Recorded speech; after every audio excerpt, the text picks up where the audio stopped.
Évaluer la situation sécuritaire du pays et actionner tous les mécanismes nécessaires pour un Cameroun paisible en cette période marquant l'approche des festivités de fin d'année et l'organisation de la Coupe d'Afrique des Nations. Voilà qui fait le leitmotiv de la réunion spéciale de ce 22 novembre 2021 au ministère de la Défense et placée sous la présidence du ministre délégué à la présidence de la République chargé de la Défense, Joseph Betty Assomo. Notre souci principal commun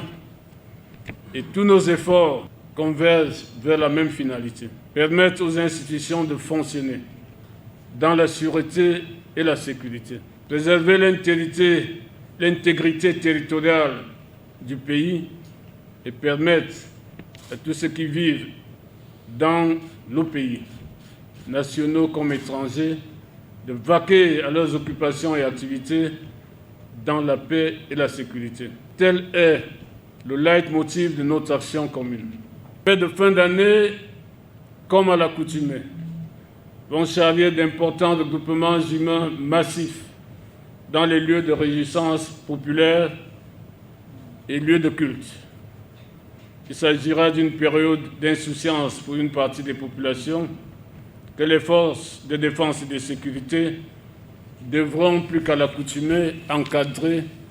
de plus près. Une motivation qui découle non seulement de ces deux périodes sus-évoquées, mais aussi et surtout des désastres que le Cameroun connaît à partir des exactions de Boko Haram à l'extrême nord ou encore des sécessionnistes dans le nord et le sud-ouest du pays. Des zones d'ombre qui s'ajoutent aux menaces qui peuvent aussi venir de l'extérieur du pays. Les soubresauts et crises politico-sécuritaires dans certains pays voisins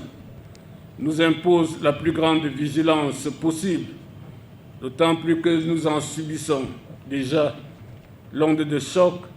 à travers l'afflux massif de réfugiés dans les régions de l'Adamawa, de l'Est et de l'extrême nord. Pour le patron de la Défense, il est question de traduire toute la compassion aux familles frappées par la perte d'un soldat ou d'un civil camerounais tombé depuis le début de la crise jusqu'à ce jour. Je voudrais à ce niveau vous prier de vous lever pour observer ensemble une minute de silence en mémoire des personnels militaires et paramilitaires ainsi que pour tous nos compatriotes civils ayant perdu la vie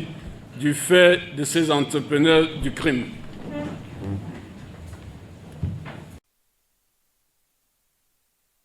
Une minute de silence qui se transforme par la mise effective en application de toutes les stratégies d'anéantissement des entrepreneurs de crimes visiblement toujours engagés à saquer la crédibilité du pays. Nous devons tout mettre en œuvre pour prévenir et éviter toute éventuelle source supplémentaire d'insécurité dans le pays. Je voudrais également inviter les chefs de corps des forces de première et deuxième catégorie,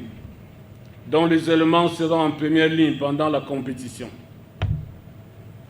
à bien vouloir mettre en œuvre les enseignements tirés du récent exercice de réponse à une attaque terroriste qui s'est déroulée pour sa phase pratique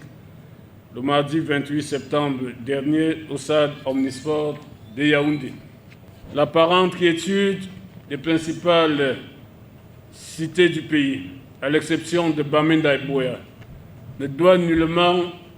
nous faire dormir sur nos lauriers. Une déclaration forte qui se justifie par la présence effective des membres du gouvernement, des commandants de légions des militaires, des légions de gendarmerie, des hauts cadres du ministère de la Défense pour un travail minutieux organisé à huis clos ce lundi 22 novembre 2021 à Yaoundé.